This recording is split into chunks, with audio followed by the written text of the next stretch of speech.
event? So I've done various networking through sort of life as a business developer and team lead on various things, and there are such a range of different networking opportunities out there, and they work for different people in different ways. So a lot of people, if they particularly if they set their own consultancy, which you did, albeit in another country, but then bring it to the UK. You start looking around for how do you make connections. Ultimately, your utopia is to find people you can do business with, and obviously provide some income. However, as it developed, what I understood from networking was it was about building a network. It was about building a group of connections which could sometimes go beyond that room, who would help you achieve whatever it was that you wanted to achieve. And the sort of the mainstream ones, which can be subscription based, can be a regular sort of very early morning meet. It can also be that there's an expectation on providing introductions and stuff like that. They weren't going to work for me for a variety of reasons. I am an early starter, but getting into Bath, I don't live in Bath, so getting into Bath 6 o'clock or 7 o'clock in the morning wasn't going to be something I would want to regularly do.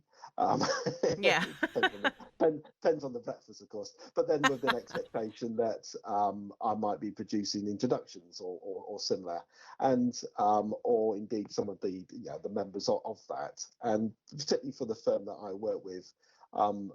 It's a lot about referrals, but they tend to be coming more our way. Whereas we're a very good quality sort of safe pair of hands for people in our specialism. So I knew I wasn't going to have a great deal to contribute going the other way, particularly from myself or my colleagues. And as I thought more and more about it, I thought, well, what didn't I enjoy? And some of the other networks that I went to where you end up with the 60-second pitch and stuff like that, which is great. But when Yeah. there's 100 of you in the room, after the sort of second or third person, you've already forgotten what they said. And then there tends to be a bit of a trend about how people then start articulating their elevator pitch, if you like. And it just didn't seem to be doing stuff for me. And then I came across one of my old contacts back in Kent, had kicked off the Kent one. And his name's Mark Gaisford, and he's very big on LinkedIn. He's talking a lot about productivity in the office at the moment. But Mark kicked off his event. He made it into something beyond what LinkedIn Local had already been created about, and that was created back in 2016, I think it was, by Anna McAvee, who lives in Australia. You can read lots about it on LinkedIn. But the pure thing was bringing people together who were predominantly on LinkedIn, and just getting to meet the person. And I thought that sounds a really good concept. There was no expectation about having to speak to people, but also no expectation about a elevator pitch or a 60-second pitch, not having to sort of push business cards on people. All the things that perhaps make a good network work seem to be at the core of what they're about. So I thought, right, this sounds like something for Bath. Do they have one? And it was a no. Yeah. I thought, okay, how can I kick this off? And it just happened to be that I knew that Metro Bank has supported a lot of networking events in Kent when I was there. So I went and met with Chris, but we were talking about wider things anyway. But I mentioned the concept to Chris Mapp, and he goes, well, why don't we host it here? So that was probably in October 2018, and we launched our first one in January the following year. It's such a perfect venue as well, right? It's just this big hall. First of all, they've got such a big banking hall. Secondly, I think the culture of the bank is also very community based and very added It is. value, Yep. very personal. So fantastic. I want to talk more about you and this whole networking thing and your tips really for people who want to get the most out of their networking. And I know I've learned a few things from you from the things that you've said at LinkedIn Local. So let's talk about that. This is Radio Bath. And this is Brave Business Conversation, still with Cynthia here and John Austin Brooks, founder of LinkedIn Local Bath. You work with a team, don't you? Tell us more about that teamwork. I know you work with, you talked about Chris and Yanni, and then you've got Sarah as well. Well, who's your team? Who's behind LinkedIn Local Bath? Oh, well, those four people there. So you've got Chris and Yanni, obviously from the Metro Bank in Bath, and they've been instrumental in not only providing what was the initial venue, but also helping get other business involved. Whoever gets to speak with Yanni, who's a business manager at the bank, will often get told to come along to LinkedIn Local Bath as well. So he's a one man He's a lovely sort of person, though. marketing tool. Absolutely. And Sarah got involved very early doors as well, because very supportive of what we were doing, and was able to connect with a lot of the network that was new to me and Chris, really, to be honest, and Yanni. We'd all sort of remerged to the Bath area, so having that intel was brilliant. And we've also used it sounds terrible, doesn't it? We've also been able to get the You've likes of Paul encouraged. Gosling. Oh, supporters, right. Yeah, exactly. We have a few people come along, and Polly as well will come along, and with Paul and Alex, and they will try and they were conversation starters, because what we realized was what we didn't want it to be just sort of all about talking from the floor all the time. We also do that for a bit of entertainment, and hopefully some sort of thought promotion there. However, it was getting people to just have conversations with each other. The whole Yeah. ethos with the LinkedIn Local movement was about being authentic, not thrusting business cards on people who don't necessarily even have grasped your name yet, let alone what it is that Yeah. you might be offering. It's very interesting, though. I mean, I know you're going to give us tips about how to, as a networking attendee, how to get the most out of networking. But first, I think you have a lot to teach to people who conduct networking events, right? I remember, the conversation starters. I remember when I said, "Hey, John, how can I help out?" You started me out also as a conversation starter. I said, "What's a conversation starter?" I never thought of that. And I said, "Well, yeah. I mean, there's these regular members or people who want to give back, and how to help. It's not just by bringing drinks or cleaning up or whatever, but it's really to engage people as like co-hosts. That's a brilliant idea." Well, we're social animals, aren't we? Even the most introverted of person, there'll still be some sort of form of social contact, and I think that's if there's a legacy, although we've only sort of been going a couple of years, and obviously one of those years has been put on hold. If there's a legacy from the movement, or indeed the Bath events, is that we're very warm and welcoming for people who are new to networking, and I think that's something that myself and the other founders should be very proud of, is that people come up to us at the end of their first event and goes, "This is completely different to what I imagined. I've been very nervous about coming, and you guys made me feel very, very welcome, and I'll be back." And they do come back, and I think that's a really important factor. Some of the more mainstream events, they do work for people. That's why people go along to them. However, they can be a little bit overwhelming if it's your first time out networking. So when we do get these events back up and running, and we do have one provisionally planned for July, is that we hope people Exciting. will see them as they're a little bit of a sort of almost like a dip your toe in the networking pool, and see how it works for you, really. Yeah. Your upcoming one is what date in July?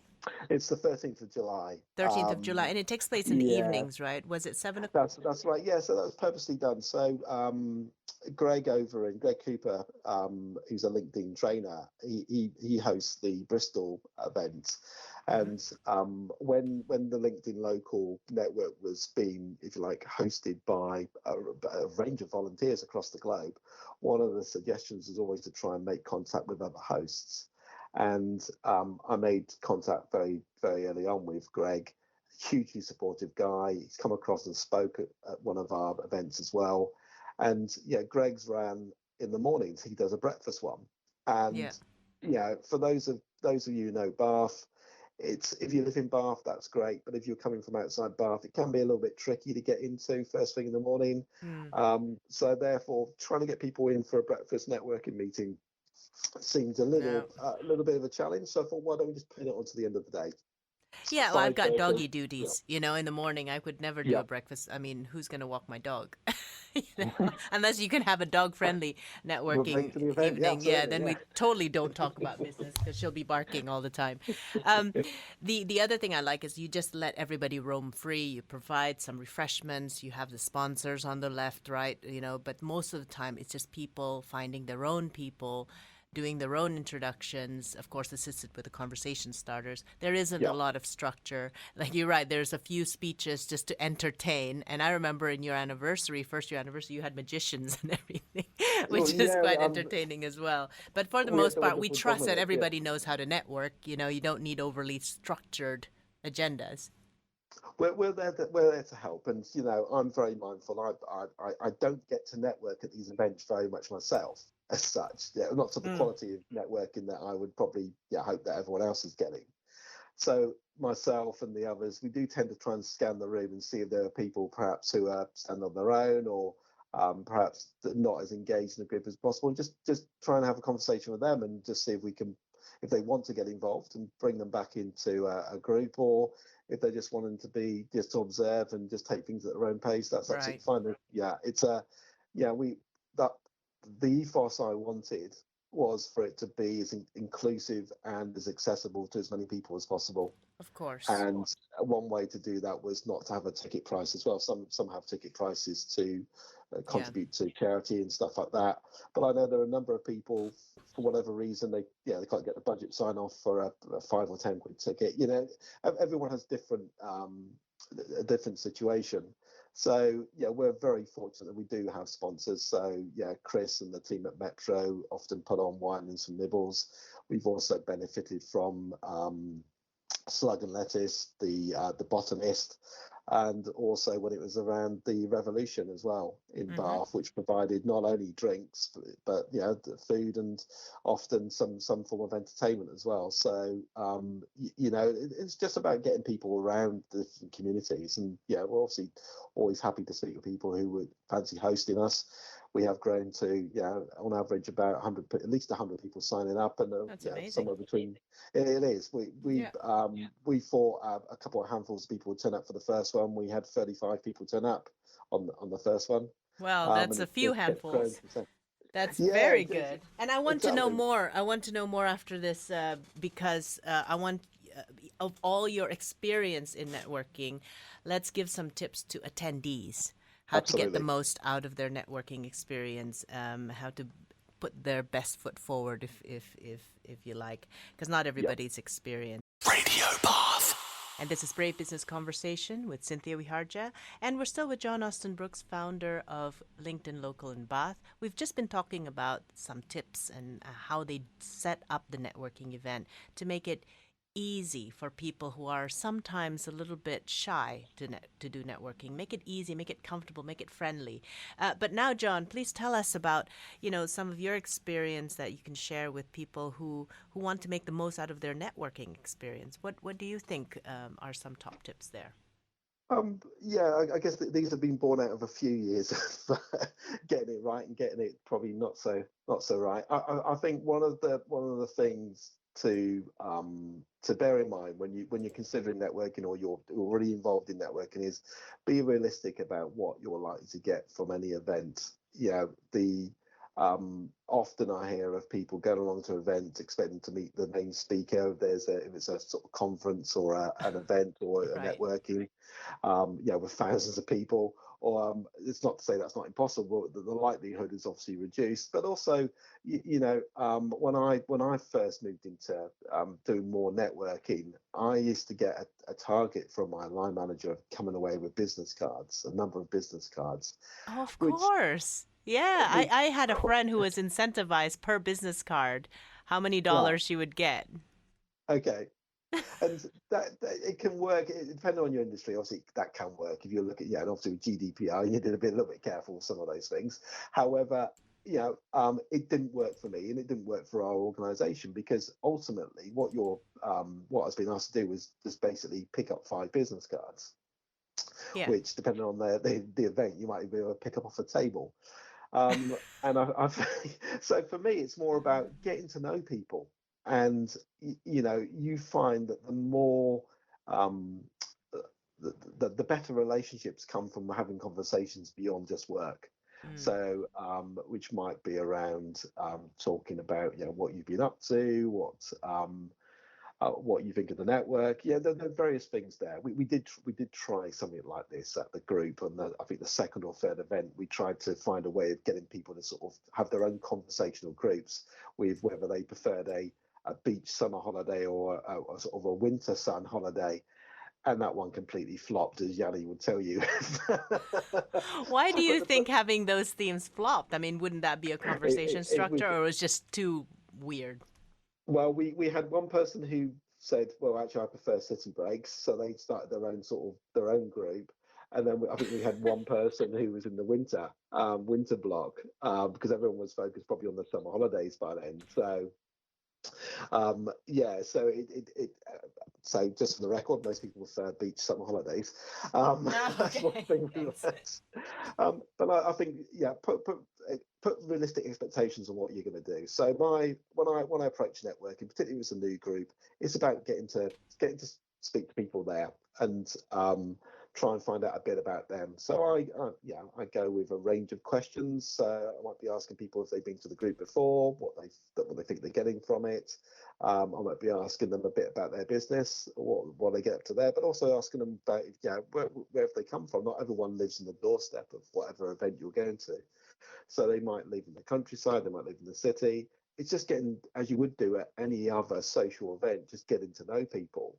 And I think that sometimes, particularly new members of the team, a lot is thrust upon them and they feel that they've got to get out there and sell their business, or it's their own business. They feel that they've got to get across, this is my one opportunity. The reality is that it's not your one opportunity.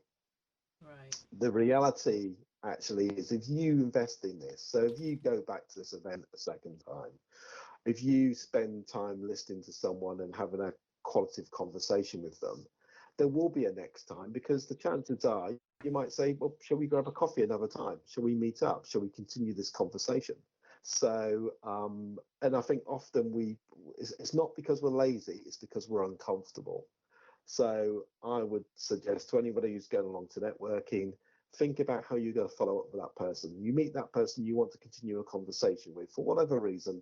Think about how you're going to follow that up, and also maybe tell the person that, said, look, I'm going to, particularly a LinkedIn local, we're both on LinkedIn. Why don't we connect? I'm going to drop you a message with some times if you fancy meeting up. Is that something you'd like to do? And we can talk about X, or we can just catch up.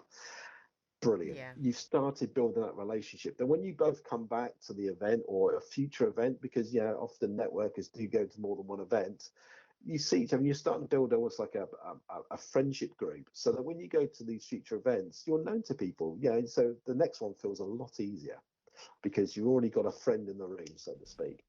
Yeah. And that can make things a lot better. But also you start to understand each other's aims, what you want to get from it. So it might be, for one person, I just want to get to know the community in Bath. I just want to know people. I don't really have a strong business objective to that. Other people might be, I've got my own business, I need to go and find some potential clients. I've tried X, Y, and Z. I'm going to try this one now because actually, these people might be my end client, or they might know someone who might be my end client. So I think it's just pulling back and realizing that it's not a one-off opportunity with networking. I And think get that's a something. good point. That's a good point. A lot of people overdo it because they feel like they'll never see these people again. So let's just regurgitate my brochure right now, in front of their faces, which then turns people off. What what are some common mistakes that people make, aside from that one, that then when people come to networking, that really puts people off, or maybe gets them blocked out of future invitations? I think the stuff that I've seen in the past is when we use the word mistake, it's maybe because the person hasn't had any feedback, or maybe not considered the impact they were having, not had that emotional intelligence to read what was going on around them, read the audience, so to speak. I've seen people who just simply worked the room. There was about 40 people in the room, and the person literally came to each group, said their name, what they did, and started thrusting business cards in everyone's hand, and then moved on to the next Oh, group. There's that's no right. investment in the conversation. It does happen, and it wasn't because the person was arrogant, or it was more the fact that they one probably didn't feel that comfortable doing it anyway, so they were getting it done as far as they saw as their objective. But secondly, probably hadn't really thought about what impact that would have for them or for the people in the group. So Right. Or maybe there's they were put on that KPI, that target of X amount of business cards. yeah, it could be.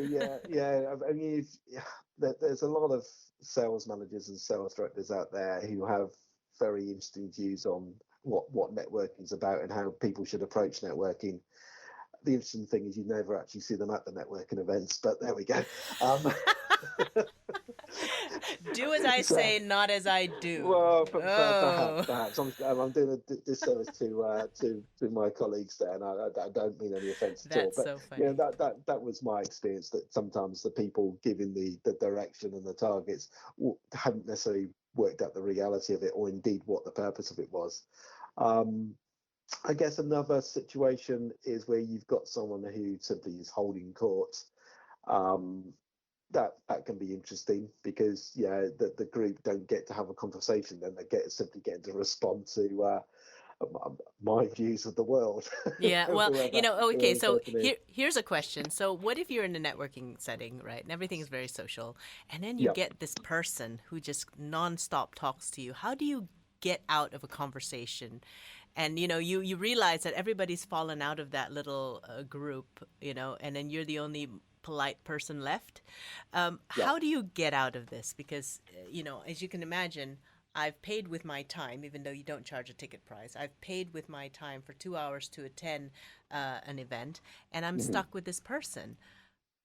Any tips? So this is well, absolutely. This is something we were talking about only the other day.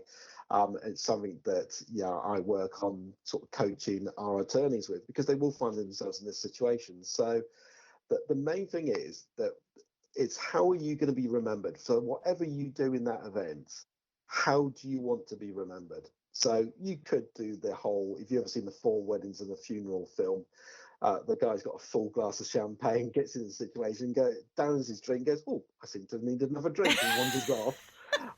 You can only pull the And with further with ones one so many glass times. down your throat so quickly, you might feel lightheaded enough to just say, "Screw it." I'm just going to say whatever I want to say. Exactly. So you can excuse yourself to use the washrooms. However, one that I find works fairly well is um, it might be. I was hoping to get around and speak to quite a few people here. It's maybe my first time at the event, or I've been meaning to get myself around the event. I would like, I was hoping to go and speak with some other people. What would you like to come with me, or if there was someone specific you were hoping to see? Yeah. Such as, oh, I was hoping to catch up with Yanni or speak with John. Did you want to come with me? That way, you're bringing the person with you. They got the choice to come with you, or they may choose to say, oh no, I'm just going to get myself another drink and go and speak to someone else. That's absolutely fine.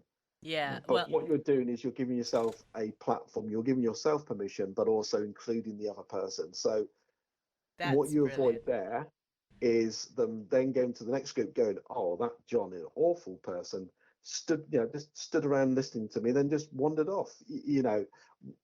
They wouldn't be able to say that about you. They would think, okay, that person was, we all know what's going on. You're removing yourself from that group or duo. However, what you've done is do it in such a way that it leaves the person with a feeling that they could have been included if they wanted to, and they may choose to come along as well. And I've used that a few times myself. Yeah, so that's a good, interesting variation. What I learned was to say, and this is, I'll tell you how it backfired on me. What I learned was, I understand you're here. You're probably here to meet lots of people. I don't want to hold you up.